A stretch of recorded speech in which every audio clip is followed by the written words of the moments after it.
فلله الحمد رب السماوات ورب الأرض رب العالمين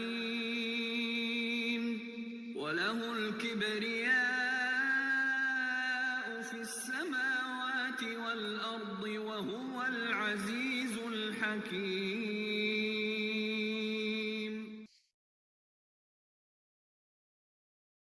Salam alaikum wa rahmatullahi wa barakatuh. Je voudrais faire une toute petite suite pour la tabi'a et introduire une autre notion qui concerne les gens qui sont déjà dans l'épreuve et qui ont beaucoup augmenté en niveau de piété et qui se demandent pourquoi leur épreuve ne s'arrête pas, pourquoi ça empire. Donc, concernant la tabi'a, donc il y a des aspects de la tabi'a, il y a deux façons de voir et les deux vont ensemble en fait. Elles s'imbriquent ainsi.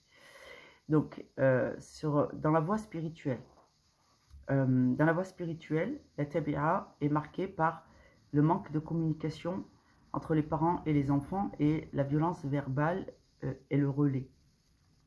Ensuite, il y a aussi d'autres éléments, c'est-à-dire qu'on ne prend pas les éléments un à un, il faut qu'il y en ait au moins plusieurs. Il y a le manque de compassion, c'est-à-dire il n'y a pas de rahma, il y a un manque de rahma. Je ne dis pas qu'il n'y a pas d'amour, mais dans la réalité de la relation, la rahma n'a pas le dessus. C'est le manque de rahma qui va prendre le dessus. Donc on a l'impression qu'il n'y a pas de compassion, il n'y a pas d'affection, il n'y a pas d'amour, il n'y a pas de dialogue, il n'y a pas, on n'arrive pas à éduquer nos enfants, nos parents ne nous éduquent pas comme il faudrait. Les violences physiques quotidiennes, plutôt que la communication. Les violences conjugales, donc des parents quand on est enfant, puis les nôtres lorsque nous devenons adultes. La domination, par exemple, s'il y en a un des deux qui est plus pieux, il sera dominé par son conjoint. Donc, c'est-à-dire violence de l'homme envers la femme si la femme est plus croyante, et violence de la femme envers son homme si c'est son homme qui est plus croyant. Donc ça fait partie aussi des symptômes de tabi'a, comme par exemple aussi les marques de sihr renouvelées, par exemple, il y a aussi. Donc la tabi'a, c'est l'héritage familial, d'accord? C'est une sorcellerie qui est faite sur des personnes dans la famille, et cette sorcellerie n'a jamais été enlevée, et elle passe par transmission, en fait, générationnelle.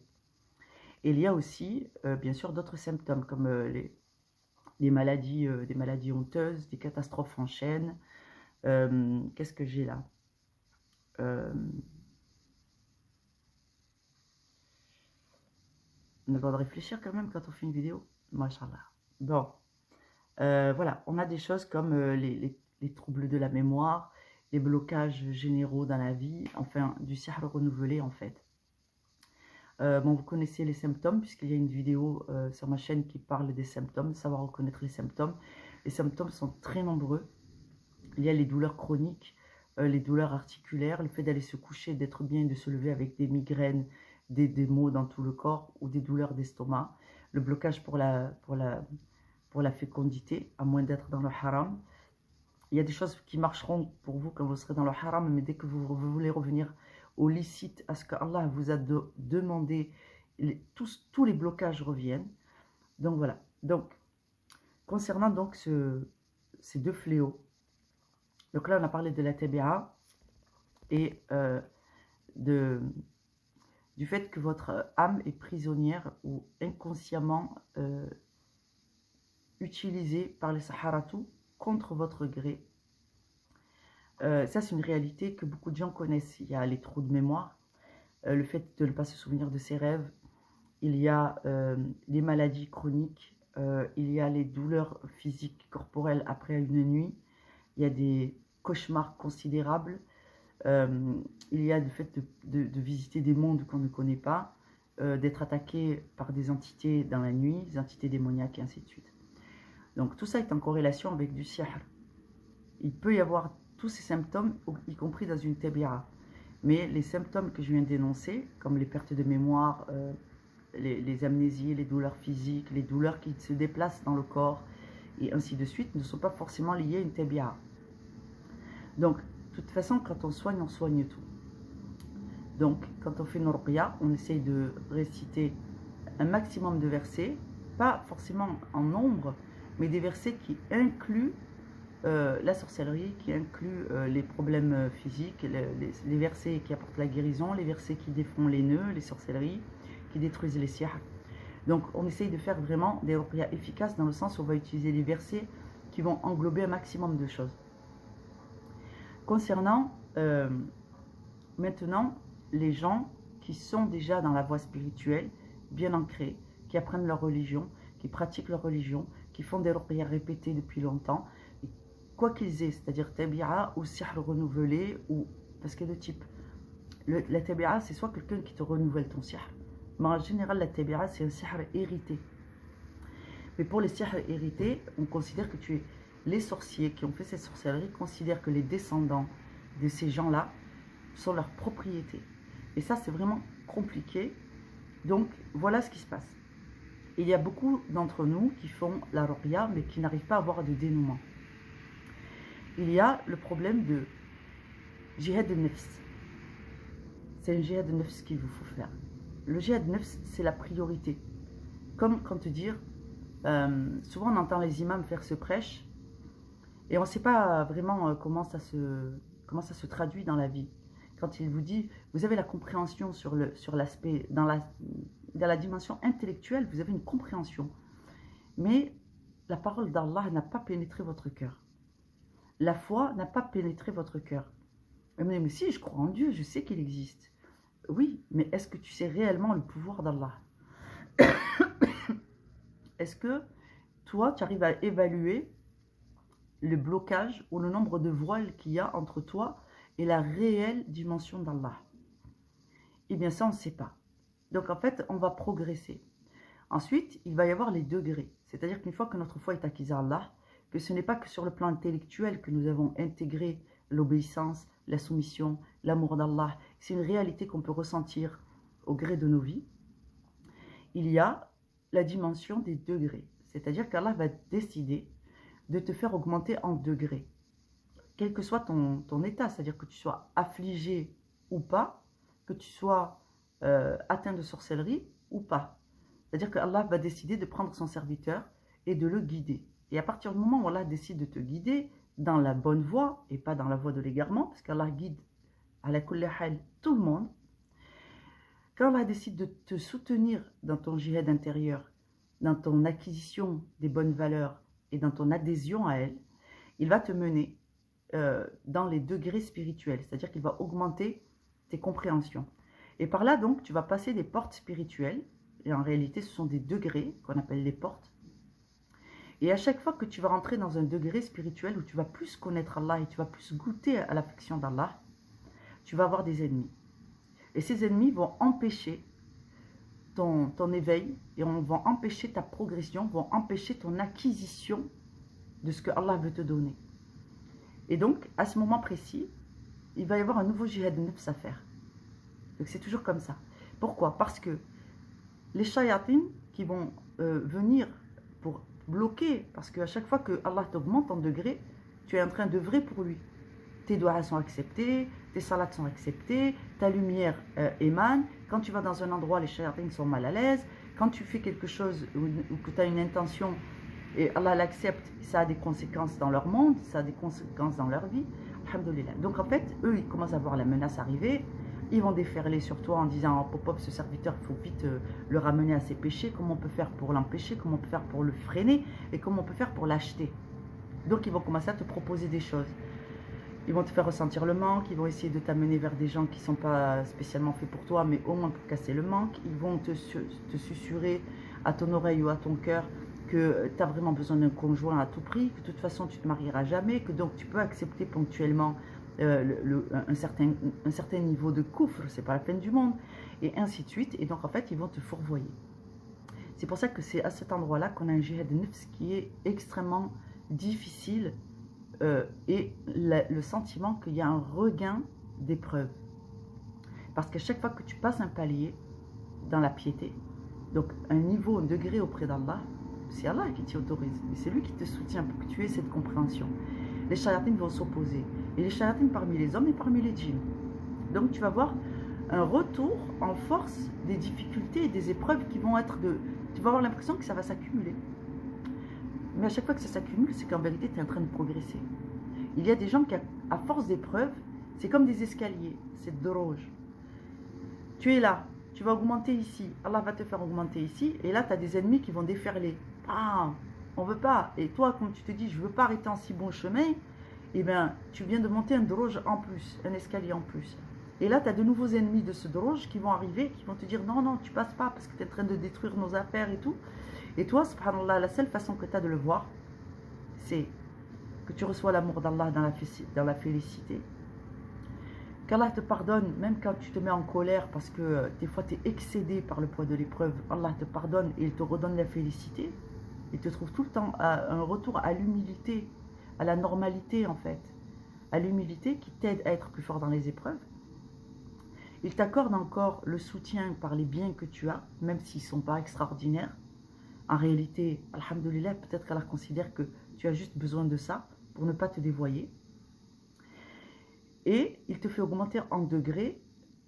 Et toi, dans ton épreuve, en fait, tu es en train de faire ça. Alors que tu as l'impression que c'est de pire en pire et que tu descends. En fait, c'est tout le contraire.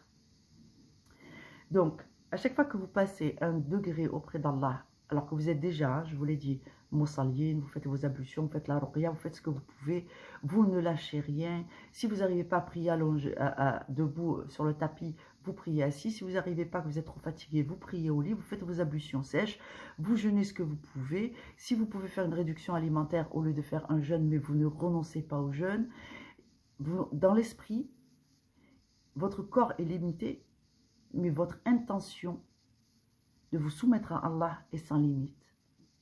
Vos ennemis vous détestent. Parce que cette qualité est celle qu'Allah a décrite dans le Coran. Tu pourras tromper qui tu veux, et par là Satan, mais tu ne pourras rien contre mes serviteurs. Et Allah sait bien qu'il va arriver un moment dans la vie où notre condition physique ou matérielle va nous limiter dans l'exercice de notre culte. Mais la pureté de l'être qui souhaite se soumettre à la volonté d'Allah, qui accepte que le commandement d'Allah, qu'il soit malade, indigent, pauvre ou en bonne santé, ce commandement est immuable. C'est ça qu'Allah a commandé, c'est ça mon objectif. Et quand bien même tu t'en rapproches en rampant, tu vas dans la direction qu'Allah a ordonnée et tu n'as jamais dit que ce qu'Allah a commandé n'était pas correct. Au contraire, je sais que c'est ce qu'Allah a commandé qui est correct et quand bien même je rampe avec 2 jambes en moins, eh bien, je vais dans la direction qu'Allah m'a donnée. Eh bien, c'est ça, les serviteurs qu'Allah protège. C'est cela, les serviteurs qu'Allah aime. Donc, ne vous laissez pas abattre. C'est pour que vous compreniez que quand vous avez l'impression de régresser à cause de l'épreuve, en réalité, c'est tout l'inverse. Vous êtes en train d'augmenter tellement et à tellement forte vitesse. Parce que plus il y a d'épreuves, et plus vous dites, je vais les avoir. C'est moi qui vais gagner. Bi'idnillah. Donc, en fait, vous êtes en train de progresser à toute vitesse. Donc, il va y avoir un déferlement pendant un temps d'épreuves sur vous.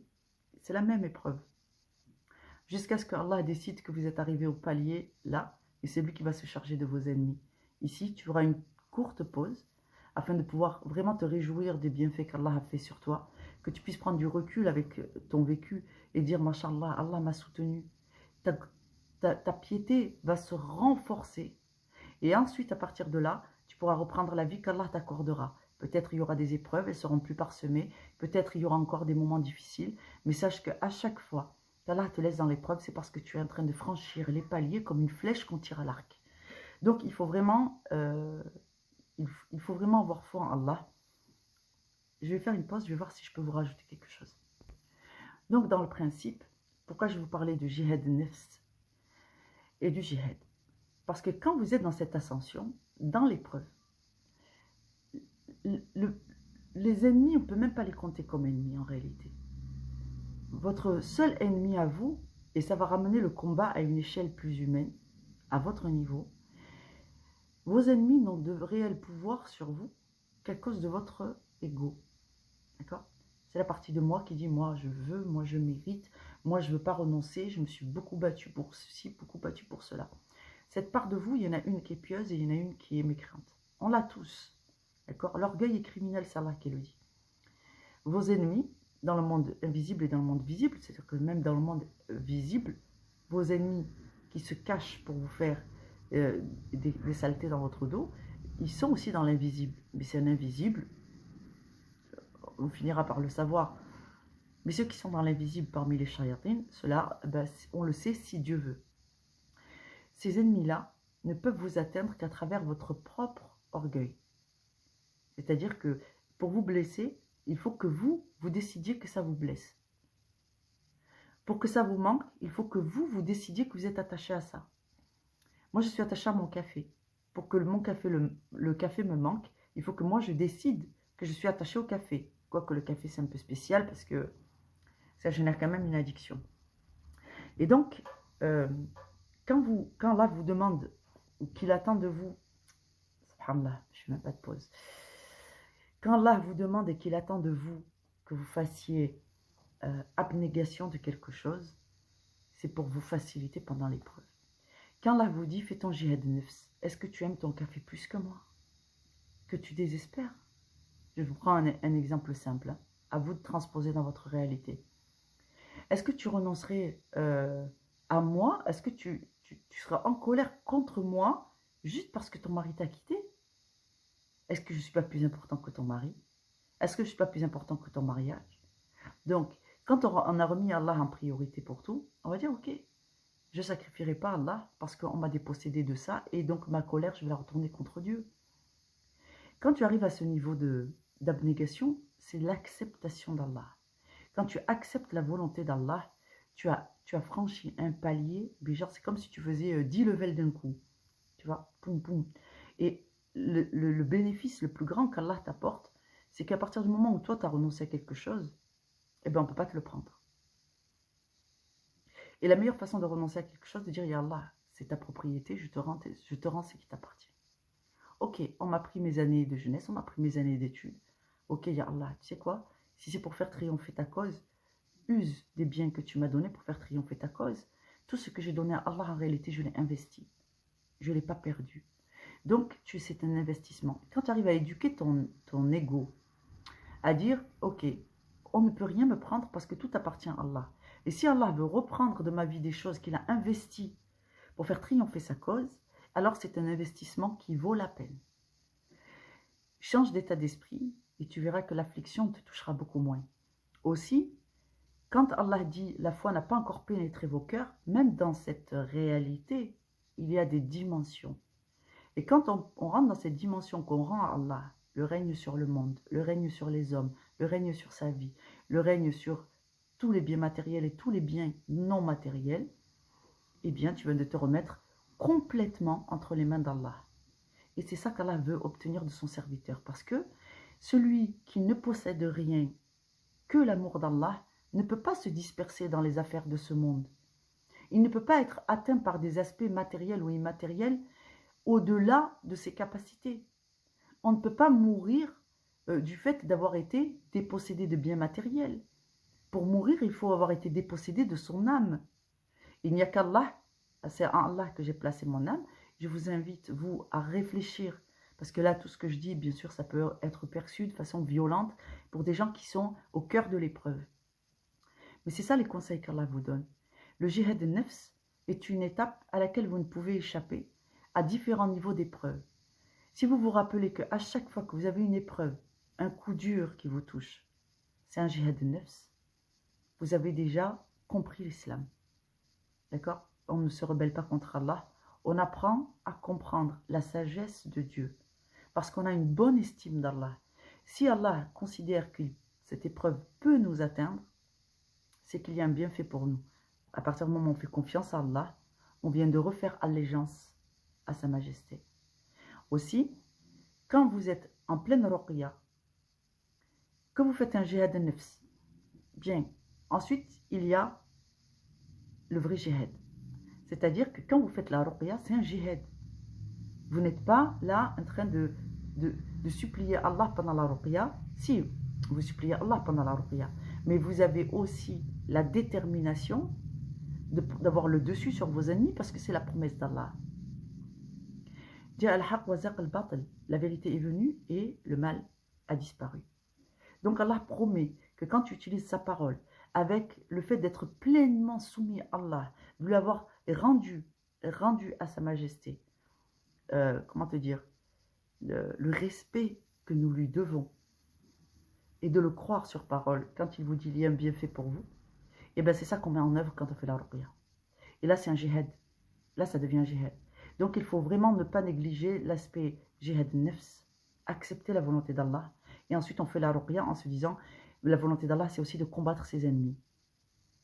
Donc quand vous faites la ruqya, vous le faites avec l'état d'esprit de Allah a ordonné que nous combattions nos ennemis. Donc faites votre ruqya avec un esprit défensif. Et quand vous vous adressez à Allah, trouvez l'humilité. Ne faites pas le contraire. Vous êtes humble dans l'épreuve, vous pleurez beaucoup, vous êtes très touché par ce qui vous arrive, alors que vous êtes en train de vous battre contre vos ennemis. Et ensuite, vous vous tournez vers Allah en colère. Faites le contraire. Faites le contraire. Et soyez vigilants sur cette phase où quand on se tourne vers Allah pour s'adresser à sa majesté, notre maître, on garde l'humilité. Et quand on se tourne vers ses ennemis, alors là, on est beaucoup plus défensif et on n'est pas là pour faire de cadeaux. Walillahi alhamd, walhamdulillah. Voilà, donc c'est un biais psychologique où, dans la pratique, on n'a pas l'habitude de se battre comme ça. On n'a pas mis en ordre. En fait, c'est en désordre dans nos esprits, dans nos cœurs. Donc, il faut remettre les choses en ordre. N'hésitez pas à réécouter cette vidéo si vous en avez besoin. Qu'Allah vous facilite. Assalamu alaikum wa rahmatullahi wa barakatuh. Et juste un petit point. Le calendrier est ouvert pour les suivis, suivi ruqya, et pour les diagnostics, 2 heures d'entretien. Assalamu alaikum wa rahmatullahi wa barakatuh.